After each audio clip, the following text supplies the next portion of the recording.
Good morning, America. For our viewers in the West, remembering Malcolm-Jamal Warner, the new warning about illegal vapes, and for the first time, Billy Joel talking about his condition. This morning, new details on the tragic death of Malcolm-Jamal Warner, the actor drowning while reportedly on a family vacation in Costa Rica with his wife and daughter after being pulled out to sea by a strong rip current. This morning, what we know about what happened on the beach.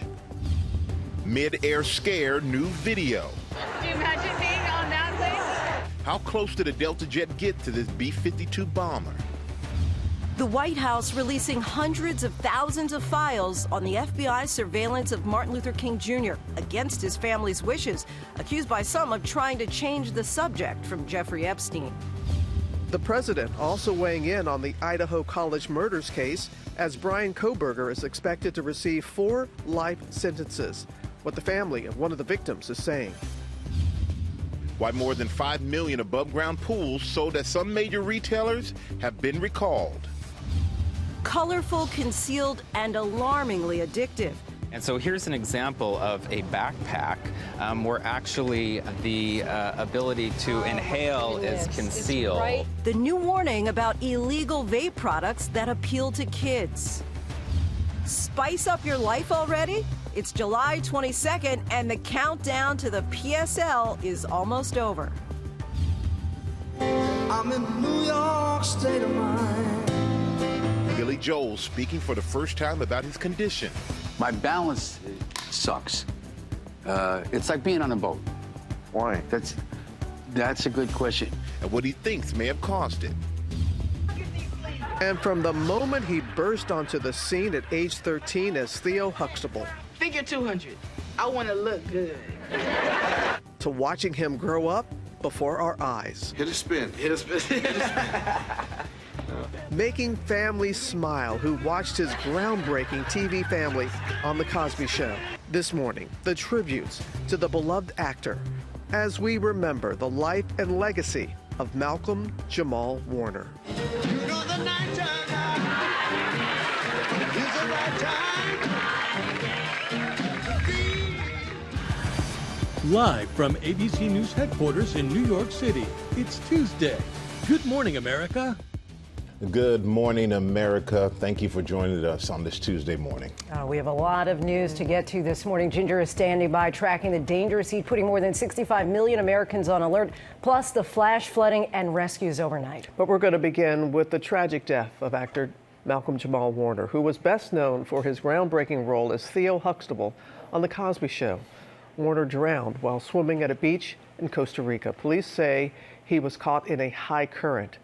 So let's go to Victor Oquendo there in San Jose, Costa Rica, with the latest for us. Good morning, Victor. Good morning, Robin. Overnight, we heard from Costa Rica's Red Cross. They responded to the beach where this happened. When they arrived, they found 2 men had been pulled from the water. One was in critical condition. The other, Malcolm-Jamal Warner, tragically, the beloved actor, was pronounced dead at the scene. Yes, this is Theodore Huxtable. This morning, fans around the country mourning the tragic loss of The Cosby Show star Malcolm-Jamal Warner. You will always be my son. Thanks, Dad. The 54-year-old actor was on vacation with his family when authorities say he accidentally drowned in the Caribbean Sea at this beach in Limón, Costa Rica, Sunday afternoon. Al llegar al lugar, encontramos 2 hombres adultos. A first responder from the Red Cross saying Warner and another man were swept away by a strong current, which is common in that area. Bystanders tried to rescue Warner, but by the time authorities arrived at the scene, he had no pulse. The other man transported in critical condition. The official cause of death, asphyxiation by submersion. For 8 seasons, Warner played the endearing, humorous Theo Huxtable on The Cosby Show, the sitcom becoming a cultural phenomenon. This morning, tributes pouring in. Tracy Ellis Ross, who played Warner's on-screen wife, writing, "You were my first TV husband. My heart is so sad. You made the world a brighter place." The actor leaving behind a wife and daughter, posting this video a few months before he passed away, a flower given to him by his daughter tucked behind his ear. Just wanted to remind you, as I remind myself, that no matter what's going on, there's always a reason to smile. Years after The Cosby Show, Warner said he was proud of the life he made after that iconic role, saying, "I've had such an awesome life. I have peace of mind, and for me, you can't put a price on that." Robin?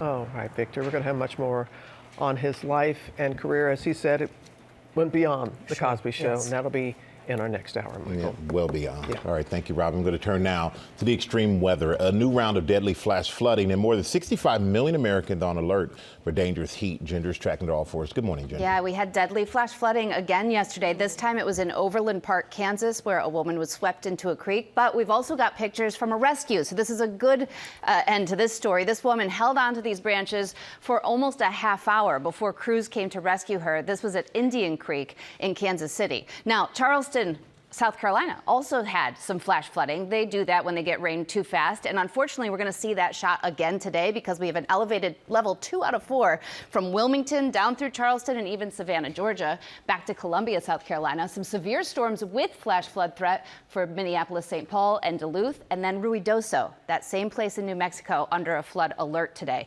So the other headline, the hazy, hot, and humid conditions we're talking about from St. Louis down to Hattiesburg, Mississippi, this extreme heat warning, this hot pink here. So down the Mississippi River, feels like could be as high as 112. But you notice that Chicago, okay, not so bad, mid-80s. They, by tomorrow and Thursday, could see some of the hottest air they've seen all season. Feels likes will be well above 100. New York City, we get close to 100 for the feels likes on Friday. So we are going to see this all move to the north and east. And this is when the overnights you wake up and it feels like 90 degrees. Right. That makes a big difference if you don't have air conditioning. Yes, sweltering. All right. Thank goodness if you do. Yes. All right. Thank you, Ginger. Now to the Idaho college killing. Sentencing is scheduled for tomorrow. And now President Trump is weighing in for the first time on the plea deal. Kana Whitworth is in Boise, Idaho with more. Good morning, Kana.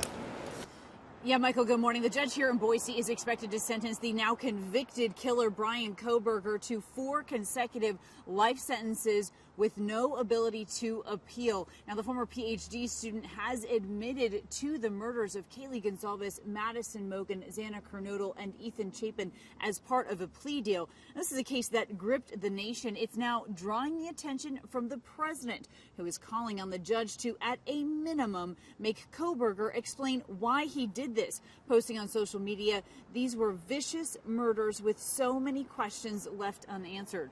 The Gonzalez family thanking the president, telling ABC News in part, "We echo the call for truth and accountability," adding they still have lingering questions about what happened to Kaylee that day. Sentencing starts tomorrow, and at that point, we could hear those very first victim impact statements. Lindsay? All right, Kana, thanks so much. To Washington now, and the Trump administration releasing nearly 250,000 pages of documents on Martin Luther King Jr.'s assassination as President Trump faces relentless pressure over those Epstein files. Our chief White House correspondent Mary Bruce has the latest. Good morning, Mary. Good morning, Lindsay. Well, the Trump administration releasing these hundreds of thousands of pages on the assassination of Martin Luther King Jr. The move fulfills a promise by President Trump, but also comes as this White House is eager to turn the page on the uproar over the Epstein investigation. This morning, the Trump administration releasing more than 230,000 pages of records related to the assassination of civil rights icon Martin Luther King Jr. Director of National Intelligence Tulsi Gabbard saying we are ensuring that no stone is left unturned in our mission to deliver complete transparency on this pivotal and tragic event in our nation's history.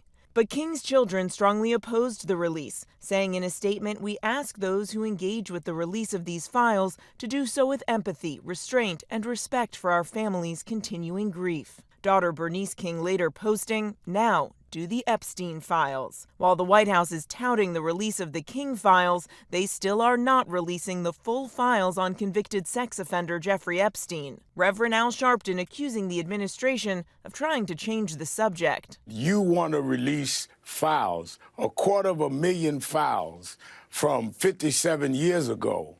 But you can't release the files of right now with Epstein just a few years ago. So is this a distraction? This morning, in an unusual move, Deputy Attorney General Todd Blanche now says he plans to meet with Epstein's convicted associate, Ghislaine Maxwell, in the coming days, amid growing calls for her to testify about their relationship. In a statement, Blanche saying if Ghislaine Maxwell has information about anyone who has committed crimes against victims, the FBI and the DOJ will hear what she has to say. It comes as the president has ordered the Justice Department to ask the courts to release grand jury testimony in the Epstein case, but has stopped short of directing DOJ to release the full files as promised. Why hasn't the president just ordered the FBI to release the full Epstein files, just get it all out there? The president has said if the Department of Justice and the FBI want to move forward with releasing any further credible evidence, they should do so. As to why they have or have not or will, you should ask the FBI But does he still anticipate releasing more information, Caroline? It's up to the Attorney General. Even Speaker Johnson has said they should come out. But now he says he won't call for a vote anytime soon on a resolution urging the files be released. My belief is we need the administration to have the space to do what it is doing, and if further congressional action is necessary or appropriate, then we'll look at that. Now, the DOJ's request to release the Epstein grand jury testimony is still making its way through the courts, a process that could take months. Meanwhile, we've learned that this request will go before a federal judge who sparked fierce backlash from Republicans back in February when he limited DOJ's access to sensitive Treasury Department records. Robin. Far from over. All right. Our thanks to you, Mary. Now to Hunter Biden, speaking in a new interview about his father's debate performance and blasting those who blames for forcing former President Biden out of the race. Our chief Washington correspondent, John Carl, has that story for us. Good morning, John. Good morning, Robin. Former President Biden's son, Hunter, is lashing out at fellow Democrats who he feels betrayed his father, and he is offering a new explanation for that disastrous debate that doomed his father's presidential campaign. From the moment President Joe Biden walked out onto that debate stage last summer, something seemed terribly wrong. Soon he was struggling to answer questions. With the COVID, with dealing with everything we have to do with, look, if we finally beat Medicare. Now his son Hunter says his father was exhausted from his hectic travel schedule before the debate, including 2 separate trips to Europe, and suggested the popular sleeping drug Ambien may have been a factor. I'll tell you what, I know exactly what happened in that debate.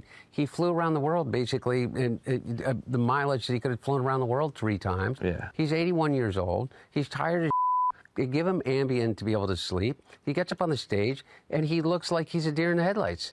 In a more than 3-hour-long expletive-laden interview with podcaster Andrew Callahan, Hunter Biden lashes out at Democrats who he says betrayed his father, including George Clooney, who wrote an op-ed in the New York Times urging Biden to drop out of the race after the debate. George Clooney is not a actor. He is a I don't know what he is. He's a brand. He also attacks Nancy Pelosi and some of his father's political advisors.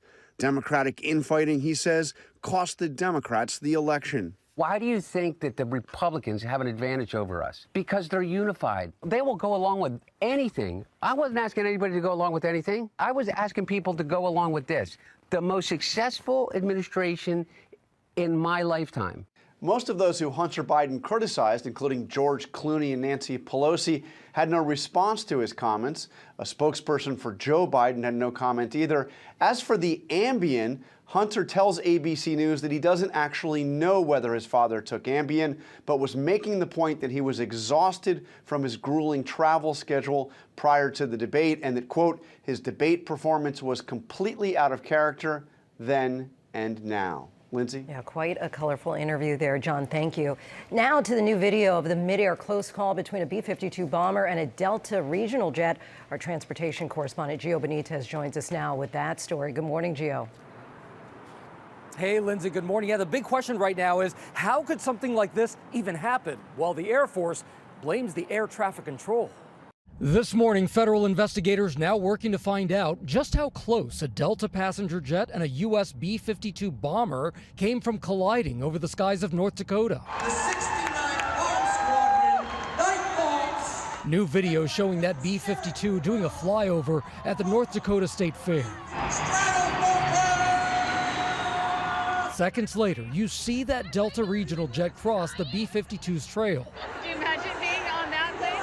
Overnight, the U.S. Air Force releasing a new statement saying this was a planned flyover and that the B-52 contacted the Minot International Airport's air traffic control, who told them to go 2 miles westbound after the flyover, never advising them of an inbound commercial aircraft. The Delta pilot telling passengers on board he felt that turning behind the B-52 was his best option to avoid the bomber. So sorry about the aggressive maneuver. It caught me by surprise. This is not normal at all. Passengers on board describing what they felt. It goes from like this to just like almost sideways completely. And we're like looking out the window and facing the grass. SkyWest, which operates the regional jet, saying that the jet landed safely in Minot after being cleared for approach by the tower, and that we are investigating the incident. This was obviously quite a shock for the pilot of the regional jet to see this massive, fast-moving B-52 coming across his flight path. And remember, the Air Force blames air traffic control, but the FAA says that the Minot Tower is actually run by a private company, not federal employees. So this investigation rolls on, Robin. As it should. All right, Gio, thank you. We're going to turn now to Starbucks with big news for all those who follow a certain seasonal beverage like Sam Champion. You have the countdown, Sam? What's in that cup? What's in your cup? So, it is just basic coffee, by the way. It is just basic. Because I just want to check the calendar. July 22nd. July 22nd. I haven't even enjoyed my summer vacation yet. You might not have either. But nothing says summer's over like back to school sales. They're going on. And wait for it. Pumpkin spice latte. No! Starbucks says, start the countdown, folks. Pumpkin spice latte, or as we affectionately call it, PSL. And I do enjoy them. We'll be back in stores on August 26th, combining the familiar flavors of pumpkin spice, espresso, steamed milk. It's warm. It's comforting. It makes me think of fall leaves, but it's not fall. And it's available for a limited time each year, so that does stir excitement among fans when they make an announcement like this.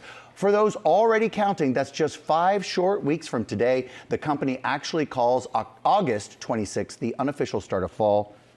The autumnal equinox is September 22nd. Ginger, am I on board with this? Yeah, that's what I was waiting for. I was like, okay, but where's the sun and stars, right? Like, okay.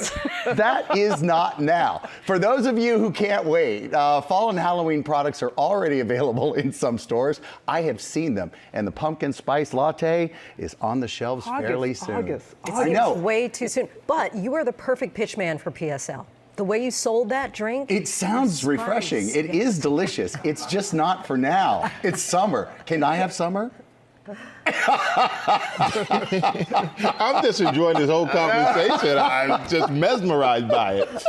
Let me smell what you're drinking. Really, right. All right, coming up, another big brand. Well, this one is making a big change for shoppers. Why Target is saying goodbye to price matching. Also ahead, Deborah Roberts is here as we remember Malcolm-Jamal Warner's legacy. Good morning, Deb. Good morning, Lindsay. So many of us think of Malcolm-Jamal Warner as Theo, the lovable teen from The Cosby Show, that groundbreaking sitcom. But Warner never stopped working after that early success. And coming up, we're going to take a look back at his life and career and how his co-stars are remembering him. Oh, Deb, thank you. And for the first time, Billy Joel is talking about his condition and what he thinks caused it. Coming up on GMA, answering the age-old question, which is more important when it comes to losing weight, exercise or diet? Think about it during the commercial break. We're going to break down the new study when we come back. So you stay right there. Can't outwork Don't argue. They're extraordinary heroes, but they're an ordinary family. We make a point to do family dinner every week.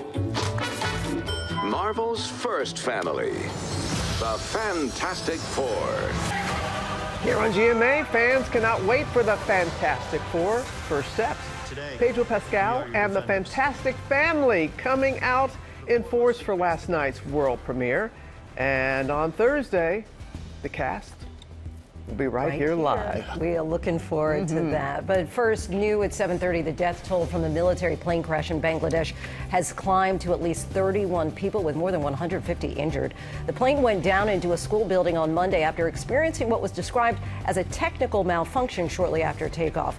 Also, a former Louisville, Kentucky police officer convicted of a civil rights offense in the death of Breonna Taylor has been sentenced to 33 months in prison. Brett Hankison was found guilty of violating Taylor's civil rights when he fired 10 bullets into her apartment during a botched no-knock drug raid. None of Hankison's bullets hit Taylor, who was shot and killed by another officer.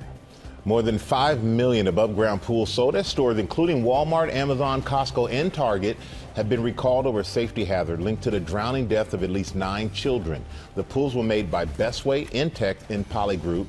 Owners are advised to contact their pool's manufacturer to get a repair kit. And the largest great white shark ever tagged in the Atlantic Ocean has been electronically tracked off the coast of Nantucket.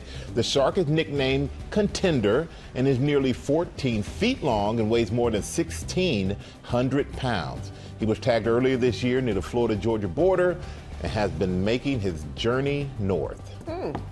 Hope I don't see him. No, I'm with you there, Michael. Yeah, I'm with you on that. We're gonna turn now to the tragic passing of Malcolm-Jamal Warner as tributes are pouring in for the beloved actor who rose to fame as a teenager on The Cosby Show. 2020's Deborah Roberts is here with a look at his life and career. Good morning, Deborah. Good morning, Michael. And what a life and a career, and a gut-wrenching moment right now. A stunning ending to the story of a young man who claimed a major part of our collective memories. Malcolm-Jamal Warner burst onto the scene and into our hearts as Theo, Claire and Cliff Huxtable's middle child on the hit Cosby Show. For 8 seasons, he was at the center of so many laughs, so much heart, and of course, such unforgettable talent.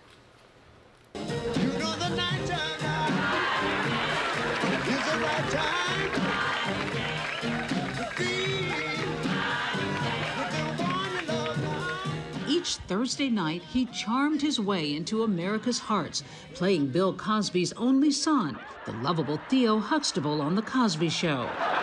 That part of my shirt? Malcolm-Jamal Warner, just 13 when the show began. Look at these sleeves. My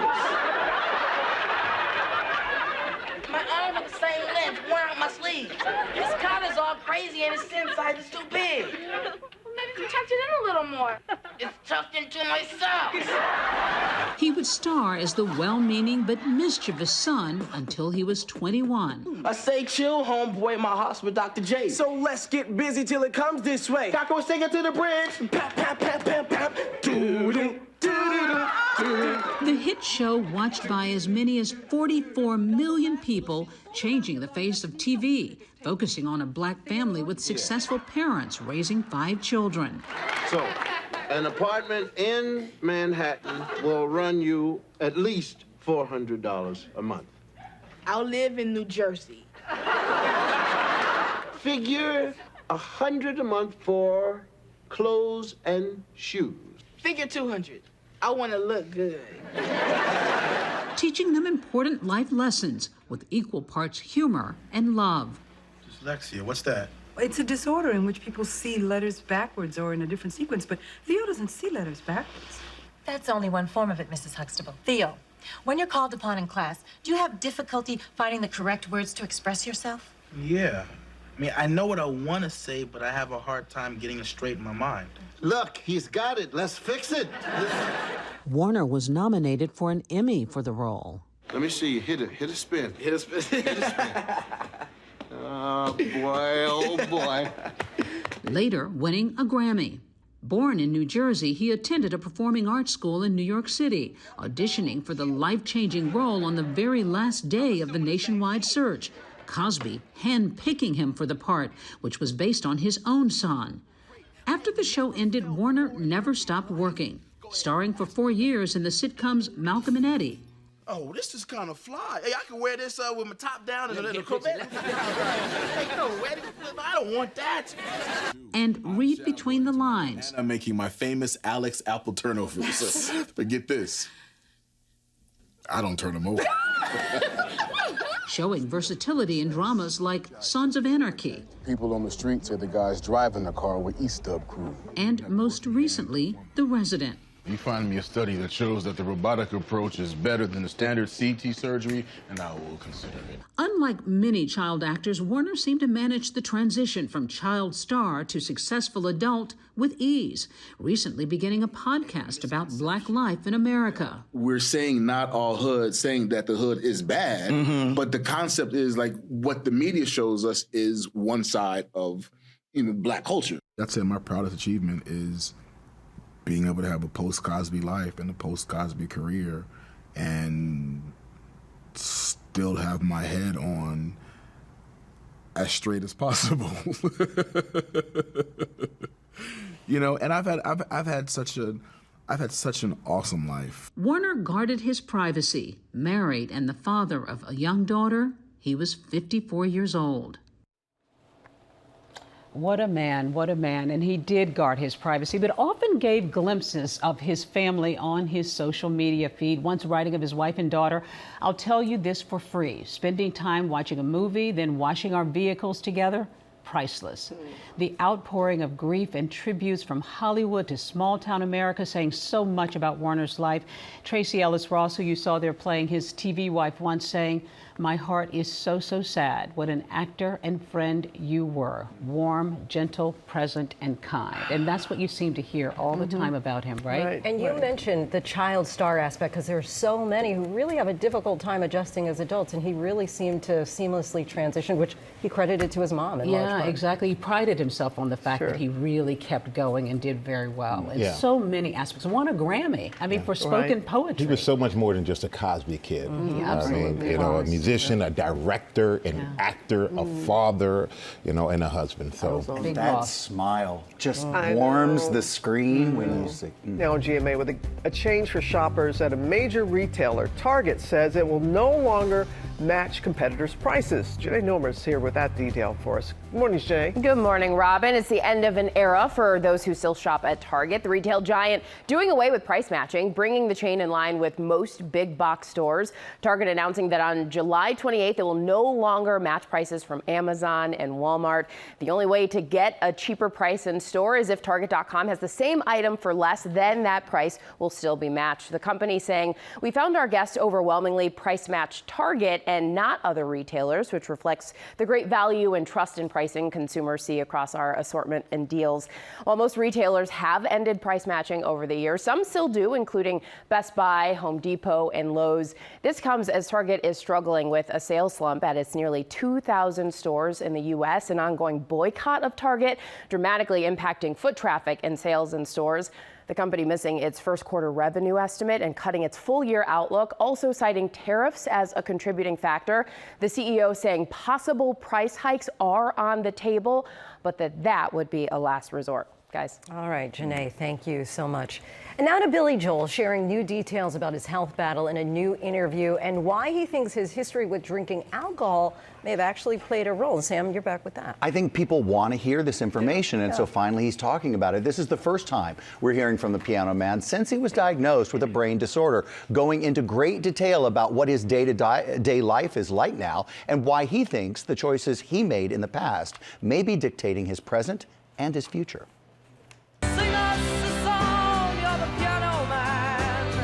This morning, an update on Billy Joel's health from the Piano Man himself. I feel good. Yeah. I think they keep referring to what I have as a brain disorder, so it sounds a lot worse than what I'm feeling. Joel speaking to Bill Maher on his podcast Club Random for the first time since he announced he was diagnosed with a rare brain disorder. I feel fine. Oh, okay. My balance sucks. It's like being on a boat. Why? That's a good question. It used to be called water on the brain. Now it's called hydrocephalus, normal pressure hydrocephalus. Normal pressure hydrocephalus happens when too much fluid builds up around the brain. Joel canceling his tour in May after he was diagnosed with a condition that affects his hearing, his vision, and even his balance. Seen here falling on stage at a show in Connecticut earlier this year. What causes that? Nobody knows. I thought it must be from drinking. But you don't drink. Not anymore. Yeah. But I used to, like a fish. Did we fix it? It's not fixed. It's still being worked on. The 76-year-old, one of the best-selling artists of all time, and now the subject of a new docuseries. I'm in New York State of mind. Billy Joel, and so it goes, tracing his career from humble beginnings, a piano player in an LA lounge, to his uptown stardom.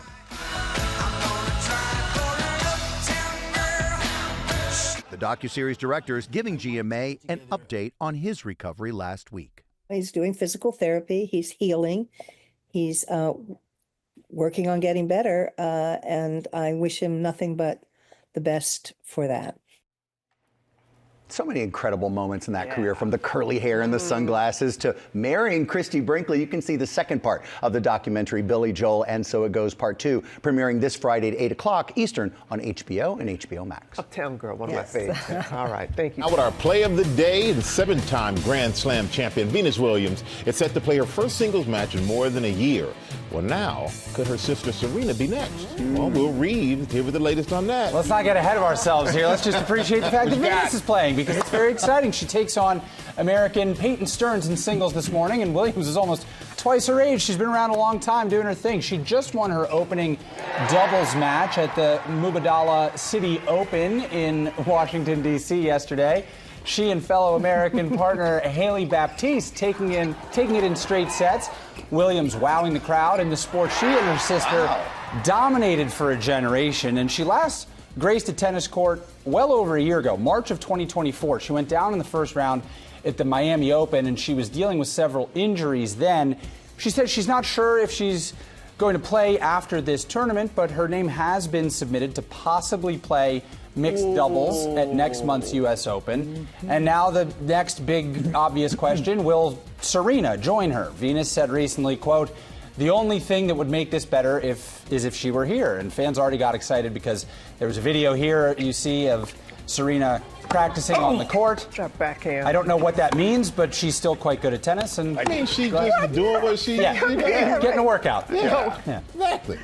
She's living her She's best watching life. breakfast this eating her breakfast this morning. What we're talking about is Jimmy Kimmel, Martin Short, and Judge Judy, all here on little old GMA. Come on back. Good morning, America. It's 8 a.m. New details on the tragic death of Malcolm-Jamal Warner, the actor drowning while reportedly on a family vacation in Costa Rica with his wife and daughter, after being pulled out to sea by a strong rip current. As we remember his life and legacy from the moment he burst onto the scene at Theo Huxtable. Colorful, concealed, and alarmingly addictive. The new warning about illegal vape products that appeal to kids. So here's an example of a backpack where actually the ability to inhale is concealed. As federal authorities crack down on how parents can help protect their children. And court is now in session with the Honorable Judge Judy presiding. This is a courtroom. I control this courtroom. Stopping by GMA to talk about her new show, as she says, "Good morning, America." Live from ABC News headquarters in New York City, it's Tuesday. Good morning, America. Ooh, Judge Judy looking sharp. Gangsta glam. That's it. We're looking forward to catching up with her. And Tori Johnson is back. More deals and steals to turn back the clock. She has sunscreen, makeup, and much more. Plus, don't worry, Michael, she's got something for the guys too. All half price. You know, you love half My price. clock never moves, Robert. Oh, That's right. I'm cryo frozen like this. Cryo. Woke up like They're that. laughing behind the scenes over there. Dr. Narula, you know it. Also ahead, how the royal family is celebrating Prince George on his 12th birthday. Michael still looks like he's 12. Yeah, I wish that were. But we're gonna move on now to look at the top stories breaking at 8, starting with the tragic death of actor Malcolm-Jamal Warner, who is best known for his groundbreaking role as Theo Huxtable on The Cosby Show. Warner drowned while swimming at a beach in Costa Rica. Let's go back to Victor Oquendo there in Costa Rica with more. Good morning again, Victor. Good morning, Michael. Overnight, Costa Rica's Red Cross saying when they arrived, they found bystanders had pulled 2 men from the water, one in critical condition, the other, Malcolm-Jamal Warner. Tragically, the beloved actor was unresponsive. Yes, this is Theodore Huxtable. This morning, fans around the country mourning the tragic loss of The Cosby Show star Malcolm-Jamal Warner. You will always be my son. Thanks, Dad. The 54-year-old actor was on vacation with his family when authorities say he accidentally drowned in the Caribbean Sea at this beach in Limón, Costa Rica, Sunday afternoon. Al llegar al lugar, encontramos 2 hombres adultos. A first responder from the Red Cross saying Warner and another man were swept away by a strong current, which is common in that area. Bystanders tried to rescue Warner, but by the time authorities arrived at the scene, he had no pulse. The other man transported in critical condition. The official cause of death, asphyxiation by submersion. For 8 seasons, Warner played the endearing, humorous Theo Huxtable on The Cosby Show, the sitcom becoming a cultural phenomenon. The actor leaving behind a wife and daughter, posting this video a few months before he passed away, a flower given to him by his daughter tucked behind his ear. Just wanted to remind you, as I remind myself, that no matter what's going on, there's always a reason to smile. And after The Cosby Show, Warner went on to star in several shows and movies. He even won a Grammy in 2015. Now the heartbreaking tributes are pouring in. One of his co-stars, Tracy Ellis Ross, saying he made the world a brighter place. Guys? He certainly did that. All right, Victor, thank you. We have a GMA health alert now. Approximately 40% of adults in the U.S. have obesity, and a new study on diet and exercise examines which is more important when it comes to losing weight. What do you think? Oh, we already weighed in. No pun intended. Food, right? Yeah, weighed in. But you know, but you're the expert, so tell us about this research. Yeah, so obesity is something we see worldwide, but we think of this phenomenon, the obesity epidemic, in wealthier, more economically developed countries like the U.S. really exploding over the last 40 or 50 years. And the question is, what is the driver? Is it our more sedentary lifestyle, the fact that we're inactive, or is it our poor diet? And so researchers sought to answer that question. So they looked at over 4,000 individuals worldwide, over 30 different types of populations, farmers, hunter-gatherers, industrial settings, office workers. And they noticed when they looked at the energy expenditure that actually in wealthier, more economically developed countries, people move as much as they do in less economically developed countries. They burn just as much, if not more, calories. So the activity level is the same. What isn't the same, they surmise, is the diet, and really the type of diet, the quality of what we're eating. And they point the finger at, no surprise here, ultra-processed foods as a real culprit. Those foods that are calorically dense, that really don't fill us up, that might even change our appetite and hunger signals and cause us to overeat. So yes, you were right, it is the diet. It is a diet. But they did not ignore the importance of exercise as well. So when it comes to both diet and exercise, what do we need to know for our health? You are exactly right. Researchers say, look, this is not meant to downplay the importance of exercise. In fact, exercise is definitely a complement to diet. It is just as important. We have to prioritize it. We know that exercise is important for cardiovascular health, reduction of cancer, mental health, bone health. So how do we work that in terms of cardiology recommendations? We tell our patients 150 minutes a week of moderate intensity cardio, 75 minutes a week of vigorous intensity cardio, and 2 days, if you can, of strength training. You want to find something, Michael, that you enjoy doing, so you stick with it, and then just generally working an activity into your daily life, so less sitting. Diet, choose those less processed foods, whole grains, lots of fruits and vegetables, healthy proteins. Read those calorie and menu labels, really important. And I am a huge advocate for nutritionists. I send a lot of my patients to work with dietitians so they can learn how to properly eat. So what if you're at the point, you've been eating right, you've been exercising, you feel like it's not moving the needle? At what point do you decide it's time to call the doctor? I think it's a great idea to bring it up with your doctor in the beginning. Certainly, we usually tell people that the recommendation is to lose about 5 to 10% of your body weight over 6 months. But even in the newest cardiology recommendations, I just told my patients this yesterday, the recommendation used to be try diet and exercise first. Now it is, at the same time that we are talking to our patients about diet and exercise, we should also be talking about GLP medications and other drugs for weight loss. Those have really moved up in terms of... From the beginning? From the beginning, because we are seeing such powerful effects from those injectable drugs. I'm standing up as soon as we're done with this. Sit all day. Burn calories. But like I said, we can't outwork a bad diet. You cannot. But why is it though when you've had a really good workout, you feel like, oh, I'm going to treat myself, and then you have something that you really know you shouldn't be having? Yeah. Well, that's on you. Me. That's on me. That's on me too. I'm guilty too. No, we're guilty together about that. Why do you think you look so young? That's right. Yeah. That's right. Benjamin Buttons over doing here. something right, Michael. Aging backwards. All right, Dr. Narula, thanks so much. Yeah. Benjamin Button. Across the pond now, as the royal family celebrates Prince George on his 12th birthday, Maggie Rulli is there with the latest. Good morning, Maggie.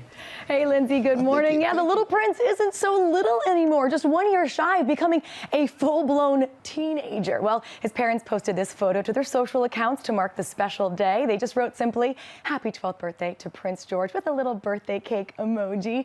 And they later posted this video showing us the behind the scenes from the photo shoot. You can see Prince George playing along with his little siblings, Princess Charlotte and Prince Louis. It's kind of adorable. It's really charming, and it's this personal look at the royal family. And guys, we've been seeing a lot more of Prince George this summer. We just saw him last week at Wimbledon alongside his family. We saw him last month waving from the balcony at Trooping the Color. And guys, we also know that it's just been such an emotional few months for Prince George and the entire royal family. His grandfather, King Charles, is still receiving treatment for his cancer. His mom, Princess Kate, just announced she was in remission from her cancer earlier this year. So it feels like today is really a chance for Prince George to stop and truly celebrate. Guys. All right. Well, happy birthday to George. Thanks so much, Maggie. Coming up in our GMA morning menu, the new warning for parents about illegal vapes, some disguised to look like school supplies and as colorful as toys, but highly addictive. Wow. Also ahead, Jimmy Kimmel tells us about the new all-star season of Who Wants to Be a Millionaire and gives us an update on his adorable son, Billy. Plus, Martin Short joins us. He's hosting a reboot of the classic game show, Match Game, and Sam is with a special guest. Hey, Sam. Yeah, I'm really lucky this morning, by the way, because I get to stand by the lady who put no nonsense in the term no nonsense. Like, really? Just you. Is that all right? Can I say that? That's perfect. All right, and we're going to talk about her brand new show. It's coming up right here on GMA. And I like the premise. I feel like you had fun. I did have a lot of fun. I felt as if I was back in law school. All right. Made me feel youthful again. Oh, good. All right, that coming up.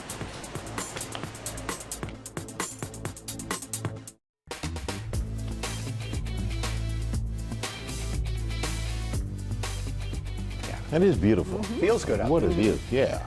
Well, you would know. Yeah. You're the weather guy. You know, it feels great out there.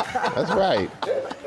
We are back now with our GMA cover story and a new crackdown on illegal vapes that appeal to kids. Lindsay, you have this for us. This is really an urgent alert for parents this morning. Experts warn a new wave of covert and illegal vape products is popular with young people, often in a form that's not easy to recognize. They are sleek, they are flavored, and they're illegal because only vapes authorized by the FDA can be sold in the U.S. Yet these devices are here, designed in a way that appeals to children using the same bright colors and playful designs you might expect to find in a toy aisle. And so here's an example of a backpack where actually the ability to inhale is concealed. It's right there on the backpack. Yes. While they may look like harmless school supplies or your child's favorite video game, these vape devices are often cleverly disguised, increasingly addictive, and alarmingly accessible. Everything you see around here is going to be approximately 4 million vape sticks that we have here. Warehouses like these across the country are filled with illegal vapes, mostly manufactured in China and then smuggled into the country. And it's being treated by law enforcement as an international threat to America's youth. This one here says watermelon candy on it, right? When you add candy to it, it meaning more towards a child. And according to the FDA, more than 1.6 million American children used the products last year alone. Nicotine, an addictive chemical, can be especially dangerous for a brain that's still developing. They're promoted in channels that can be appealing to kids, including on social media and elsewhere. Nicotine is highly addictive, and some of the nicotine levels in a single cartridge is upwards of 20 packs of cigarettes. Wow. In terms of the equivalents. The CBP sees more than $60 million worth of unauthorized e-cigarette products in the 2025 calendar year, nearly doubling the confiscated cash size in just 1 year. There is no approved vaping product in the United States that has a video game. There is no approved vaping product in the United States that has one of these cutesy, fruity flavors. And 85% of the vaping products sold in the vape stores are illegal. Wow. Until stronger regulations are in place, experts say awareness is the best defense. Parents are often in the dark. Many simply don't realize that these items are what they are because they weren't made to be recognized. And the consequence for young people, the potential for chronic addiction, damaged lungs, and for some, a path to stronger substances. We'll have more coming up tonight on ABC News Live. Prime. But look at this. We saw this in the actual piece. But you can just hide your vape right here. It's designed for this. And this, you can actually tuck it into the backpack strap. So nobody would be any the wiser, right? And this is right where you would inhale it. Yeah, because you think you're hydrating. You think it's one of those backpacks where you're... Water. Yeah, water. Parent would have no idea. No. Wow. They're so... It smells like candy. And it would be attractive for a young person. Yeah, All right. see why. So more tonight? More tonight on Prime. All right. Right now, we got our friend Jimmy Kimmel. He's back with a new season of Who Wants to Be a Millionaire. Matt Gutman sat down with him to talk all about it, including finally putting another Matt in the hot seat. Isn't that right, Matt? That is, Robin. It's always a great conversation with Jimmy. Always funny. Now, he told me the good news is despite his best efforts, there was a lot of money made during this fourth season of Who Wants to Be a Millionaire, all of which went to charity. The bad news, there was a guy who Jimmy said weaseled his way onto the set and paired up with Ken Jennings, the host of Jeopardy. And it's a guy Jimmy just hates, Matt Damon. You're familiar with this set, so I've been I figured, here, yeah. you I mean, kinda... I fly this ship from time to time. Here, your brain works hard for the money. Is that your final answer? Final answer. Jimmy Kimmel back this summer for season 4 of Who Wants to Be a Millionaire. Celebrities are competing for $1 million grand prize for a charity of their choice. I will say it went well for some people this year. So more than one? Perhaps, maybe, we'll see. I can't reveal, but a lot of money was handed out. Really? A lot of confetti was dispensed. Do you have to pay that personally? Does that come out of your pocket? I'm not sure. Actually, that's a great question. I didn't check, but I don't think so. No. Is this off the top of your head, or do you already know this, or? Well, I can't say that. What is the answer, Jimmy? And sometimes it comes down to luck. Like, it's simple as, have I read this book? Have I seen this movie? And if you're out of lifelines, you're out of luck. I can't tell you a general fact about me. Okay. Oh, I can't? Okay, I've been told I can't. Ken Jennings. I was really excited about having him on the show because I wanted to see how he would do on Millionaire. And he actually told me Millionaire is harder than Jeopardy because you're competing against yourself. Unfortunately, he brought someone with him that was not authorized, that was not invited, who managed to weasel himself onto the set of Millionaire this year. Would that person's name rhyme with Schmat Schmayman? It rhymes exactly with that, yeah. Do we love Matt Damon or what? I'm coming on Jeopardy with someone you hate. So it's actually a little bit unfair pairing Ken Jennings and Matt Damon. Ken Jennings is a certified, basically, genius. And Matt Damon played a genius in Good Will Hunting. He played a genius. It's actually pretty fair because if you're going to balance out, you want a genius and an imbecile. And so we wound up here. But it wasn't fair to the audience that they had to look at his face for a whole episode. That was a security lapse. And I don't blame myself. I blame others for that, but it's not going to happen again. Between his late night show and Millionaire, Kimmel has been spending time this summer with his family and kids and giving us an update on his youngest son, Billy, a year after his third open-heart surgery. And I just wanted to ask an update about how Billy's doing. Billy's doing great. He's just really got the hang of riding a bike, and he's scooting around, doing little bunny hops on his scooter. He's doing well in school. He's doing great. It's amazing. Thank you. Billy is now 8 years old, and he really is doing great, says Jimmy. And, of course, the new season premieres tomorrow, 8 p.m. Eastern, 7 Central on ABC, and streams the next day on Hulu and on Disney+. And among the stars you'll see are Helen Hunt, Drew Carey, Oscar Nunez, Joe Buck, Kal Penn, Jamila Jamil, and many, many others. And, oh, Jimmy Kimmel's nemesis, a bearded Matt Damon. Guys. You had to bring that up again, didn't you, Matt Gutman? All right. Makes him look wise. I know it does. All the deals and steals are great, but I may be excited, Tori Johnson, about this one because we're turning back the clock. Yeah, we are. Yeah. Is this day 2? Day 2, baby. Let's do it. All right, let's do it. Let's do it. We're starting over here. We all know that sun damages your skin. Yes, sun damages your skin, and Brush on Block allows us to add sunscreen to our routine super easily. A couple of their fan favorite products is this Brush on Block right here. So this one has a little bit of a tint. Can I? But yeah, you can. And the others are translucent, so you can wear that over makeup, You're under not makeup, goopy. instead of makeup. You're not I love this idea. Exactly. It's we've got SPF 30 or 50, your choice. Okay.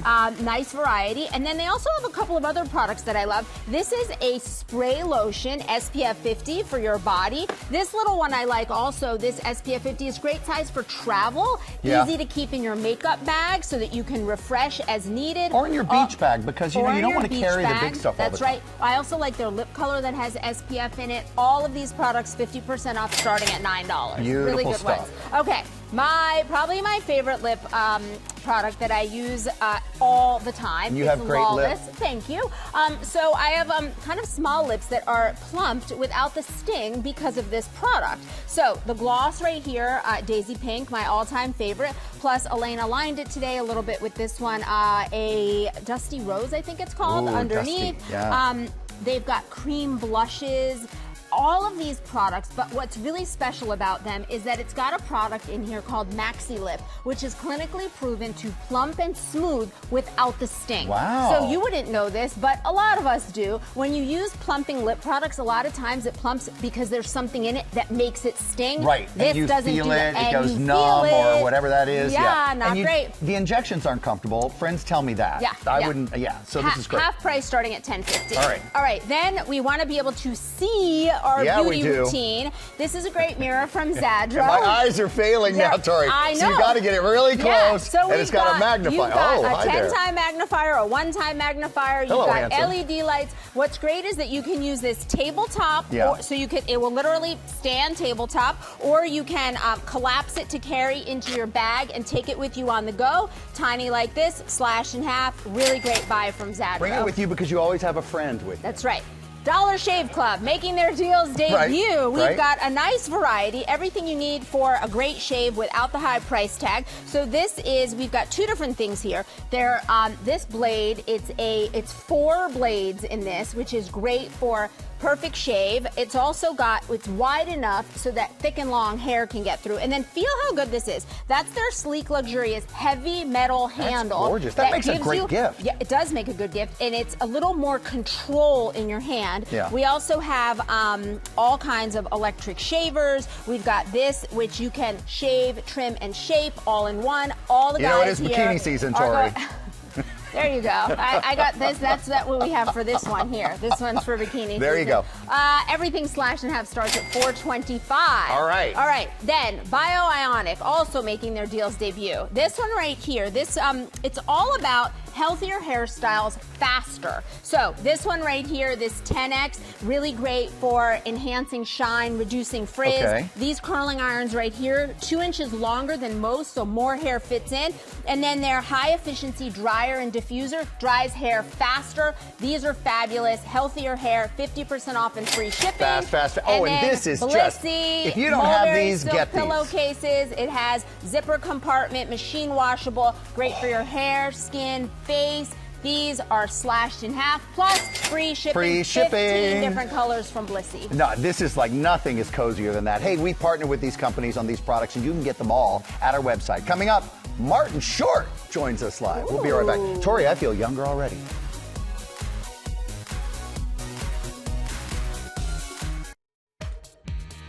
Welcome back to GMA, live from New York City. I am very excited to see you at GMA on Thursday. We love GMA. We love Good Morning America. Good Morning America. Good Morning America. I am so excited to see you guys at GMA on Thursday morning with my fantastic forecast. Yeah, we can't wait. Hello, Good Morning America. We're very excited to see you on Thursday. Get the kettle on. Oh, go on. We're ready. That was Marvel's first family, the cast of Fantastic Four: First Steps, which held its Los Angeles premiere last night. The movie's already getting, oh my gosh, such rave reviews from critics of the cast. We'll be here live in studio on Thursday to tell us all about it. Can't wait. That's very Cannot sweet. wait. Yeah, Michael? Yeah, all right, Robin, we're looking forward to that, but we are turning now to a man of many talents, from the Broadway stage to the big and small screen. Martin Short has done it all, and now he's trying something brand new. What have he done? Something brand new. He's hosting Match Game.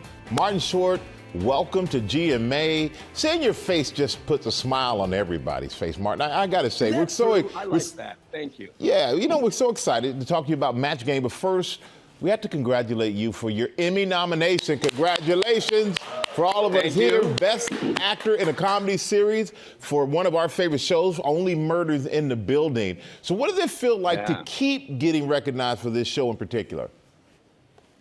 Well, I mean, listen, obviously you're honored and it's a great compliment, but the reality is that what's delightful about that show is just the show, the quality of it and the working environment of it. It is just a riot the three of us have. It's a loose set, it's a happy set, and I think that translates onto the screen. Yeah, you definitely could feel that when you watch the show. So how did Steve and Selena react to your nomination? Selena, of course, was thrilled, and Steve phoned me later in the afternoon of that announcement day and said, I've been out all day. I've been biking and hiking, and I just haven't looked at the news. Any information on the Emmys? Because he wasn't nominated, so that was... Well, you know, he found out when he got done biking and hiking and all the other stuff that he was doing. He knew.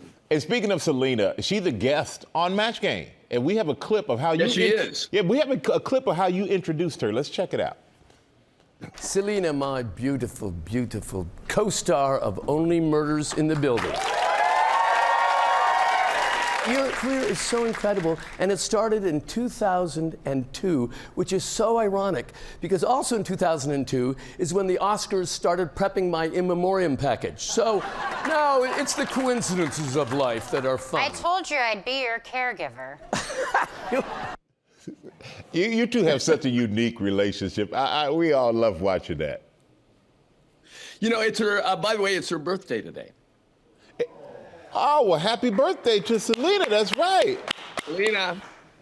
Selena Gomez. Happy birthday. So how, you know, you've done so many things in your career. You've had your own talk show. So what inspired you to say yes to the game show? Well, you know, it is true that at a certain point in your life, you're kind of always curious about what else you could do that you've never done. And, you know, what gives you the edge to work hard is the potential of massive failure. So I thought a game show, something that would be loose and you're interacting with celebrities and some people that you know and are your friends, I thought was just a fun idea, especially for a summer replacement show.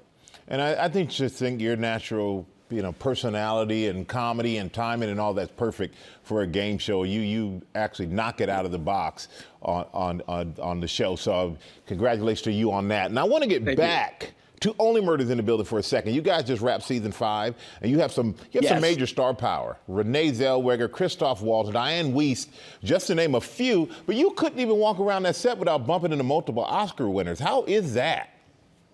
No, it's insane. You know, so when you do a show like this, they're setting up the next shot. There's a holding area. And, you know, the holding area was very hip and fun, and you look around. But at one point, I saw Meryl Streep talking to Diane Wiest, talking to Christoph Waltz and Renee Zellweger and Davine Joy Randolph. And I started counting them, and I think I was up to 9 Oscars. Wow. And then Steve came over, and he has an Oscar, but it's, you know, an honorary Oscar, which is like the participation trophy of show business. So we count that too. Yeah, you just had to slide that in there, man. Oh, I just had to. Well, this year, it marks 30 years since Father of the Bride 2, which time flies. But what kind of party do you think that your character, Franck, would be planning in a hypothetical Father of the Bride 3? He'd be planning it for what, though? He'd be planning it for your debut of Match Game. Well, it would be a very kind of an eclectic cake with different elements, but very style, very chic. Well, I tell you what, Martin, you really, like I said, when you see you bring a smile to our face. I don't think there's anyone made to be better for a host of a game show than you. You are born to entertain and make people happy, man. So thank you for making us happy this morning on GMA. Congratulations on your nomination again, Martin Short. And Thank you. You're welcome, my friend. And Match Game premieres tomorrow night at 9, 8 Central right here on ABC. You can stream episodes the next day on Hulu. Happy birthday to Selena Gomez as well. Now, I'm very excited to have Emmy Award-winning Judge Judy Scheinlin, and her new show is called Justice on Trial. Please all rise for Judge Judy here in our new studio. The place goes wild. We love you. We love thank you. We love it. It's so Feel good the love. to see you again. This show is a little different for you. A lot tell us different. about it. Yeah, tell us A about lot it. different. It's been in the works for 15 years. And I think I first did a pilot 10 years ago. And you know, when you, like, it's when you have a baby, you have, I don't think I've been as nervous about anything as the reaction to this show. I'm going to tell you, I think it's taking a piece of history and making America think about their justice system. Sometimes we get it right, sometimes we get it wrong. Sometimes it takes years to fix it if we get it wrong. And when we do get it wrong, sometimes it can be tragic. Everybody has an opinion about the law. Yeah. They don't have an opinion about medicine or how to build a bridge, but they have an opinion about the law. So what I'm hoping is they watch the 8-part series of Justice on Trial and come away a little smarter and a little entertained. Okay, okay. Well, can I show a little clip? Is it okay? I would love to. All right, let's see it right now. This is a courtroom. I understand, Your Honor. Shut up! This is a courtroom. I control this courtroom. And what I want you to do is answer counsel's questions. You want to make a speech? Go outside. Clear? See, that is something that has never changed about you. You are direct, but you have the respect of folks. I can't believe it's the 4th season already of Justice Judy. I remember going out there for the premiere 4 years ago, and here you are now with this new show. What is it that you love so much about this?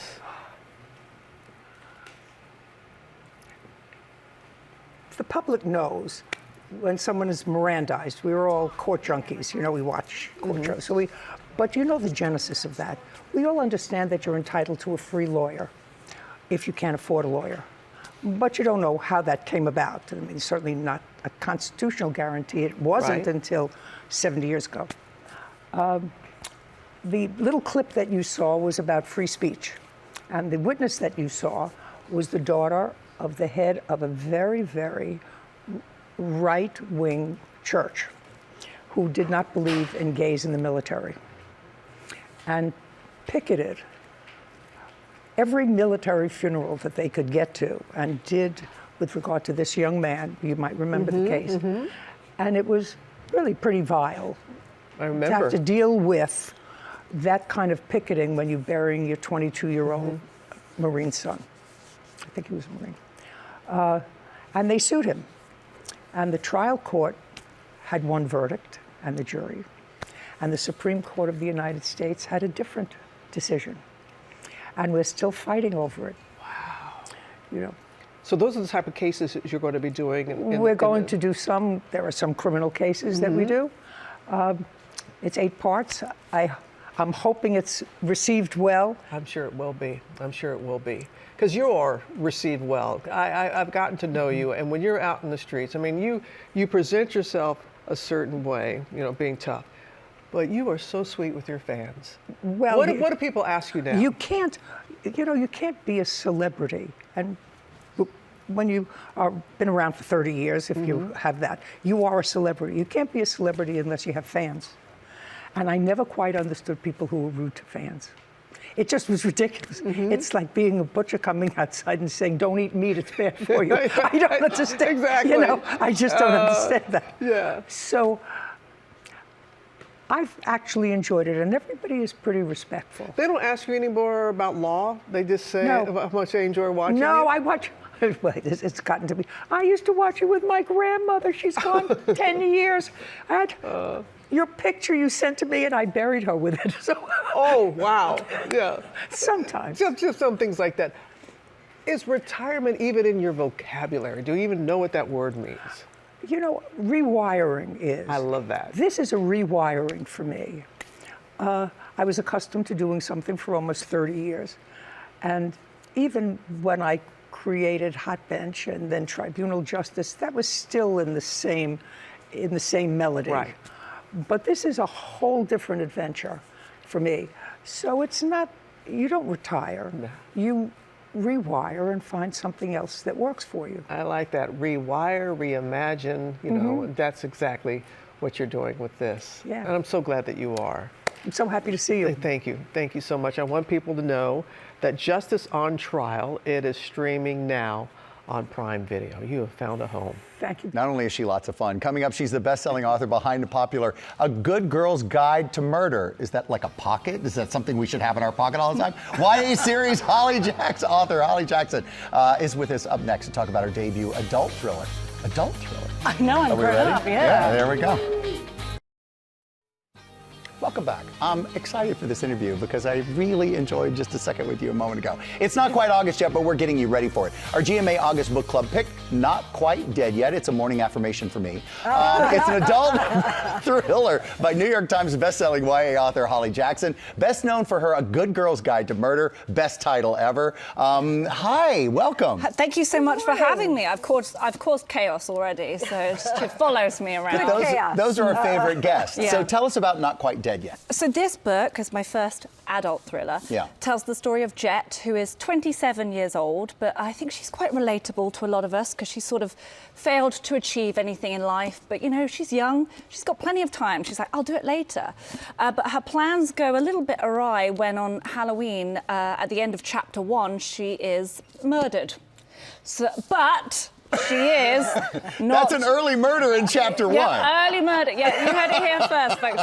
At chapter 1, already murdered. But she is, if you'll excuse the title plug, not quite dead yet. Oh. So she is told by doctors that due to a medical anomaly, she will definitely die in a week.